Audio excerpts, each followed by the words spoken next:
राधे राधे दोस्तों। क्या हाल चाल दोस्तों।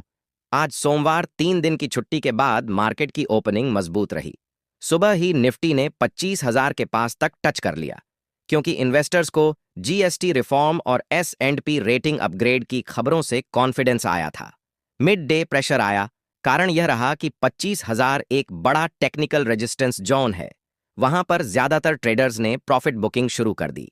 कई एनालिस्ट्स ने नोट किया कि क्वार्टर एक रिजल्ट्स में कंजम्पशन और बैंक लोन ग्रोथ उम्मीद से कमजोर है। इससे सस्टेनेबल रैली पर डाउट आया। कोई नया फ्रेश ट्रिगर भी नहीं मिला। सुबह की पॉजिटिव न्यूज अब्जॉर्ब हो गई, लेकिन उसके बाद दिन भर कोई नया बड़ा ट्रिगर नहीं आया जिससे मार्केट सस्टेन कर पाता। इसी वजह से निफ्टी ने इंट्राडे हाई से फिसलकर 24,876 पर क्लोज किया। यह बढ़त क्यों आई? इसके दो बड़े कारण रहे। नंबर एक, सरकार की तरफ से जीएसटी रिफॉर्म्स का संकेत, जिससे मार्केट को लगा कि टैक्स सिस्टम आसान होगा और डिमांड बढ़ सकती है। नंबर दो, एस&पी ने इंडिया की क्रेडिट रेटिंग बढ़ा दी। अब फॉरेन इन्वेस्टर्स को इंडिया पर और भरोसा हो गया। अभी कुछ सामान 28% या 18% वाले जीएसटी स्लैब में आते हैं। मतलब उस प्रोडक्ट की बेसिक कीमत पर इतना बड़ा टैक्स जुड़ जाता है। जैसे मान लो एक फ्रिज की बेसिक कीमत 20,000 है, उस पर अगर 28% टैक्स लगेगा तो लगभग 5,600 रुपये सिर्फ टैक्स देना पड़ेगा। यानी कुल दाम 25,600 रुपये हो गया। लेकिन अगर वही फ्रिज 18% वाले स्लैब में आ गया तो टैक्स सिर्फ 3,600 देना होगा। यानी दाम घटकर 23,060 हो जाएगा। अब सोचो, 2,000 रुपये की सीधी बचत।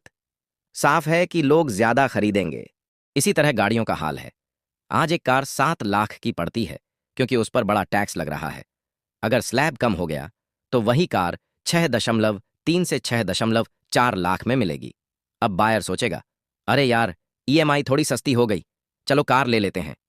इससे मारुति, टाटा, महिंद्रा जैसी कंपनियों की बिक्री बढ़ेगी।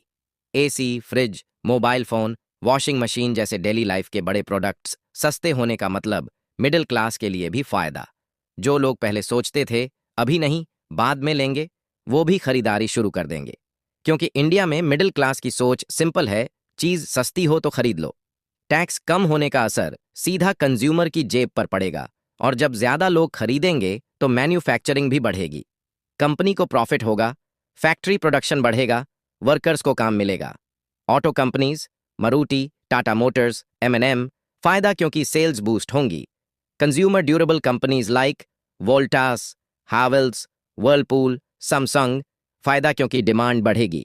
एफएमसीजी सेक्टर को भी इनडायरेक्ट फायदा होगा, क्योंकि कस्टमर के पास एक्स्ट्रा बचत रहेगी तो वह छोटी बड़ी चीजों पर खर्च करेगा। दोस्तों, अभी तक हमने जीएसटी पर बात की। अब आते हैं दूसरे बड़े मुद्दे पर, एस&पी का इंडिया की क्रेडिट रेटिंग अपग्रेड करना। एस&पी यानी स्टैंडर्ड एंड पुअर्स एक बहुत बड़ी इंटरनेशनल रेटिंग एजेंसी है। इसका काम क्या है? यह दुनिया भर के देशों और कंपनियों की फाइनेंशियल रिपोर्ट कार्ड बनाती है।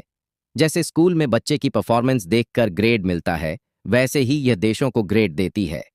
अब जब एस&पी ने इंडिया की रेटिंग अपग्रेड कर दी तो मैसेज साफ है, इंडिया की इकोनॉमी स्टेबल है, सरकार की नीतियां सही दिशा में जा रही हैं।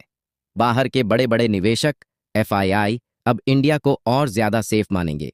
और भाई, जब फॉरेन इन्वेस्टर्स इंडिया में पैसा डालेंगे तो उसका सीधा असर हमारे स्टॉक मार्केट पर पड़ेगा।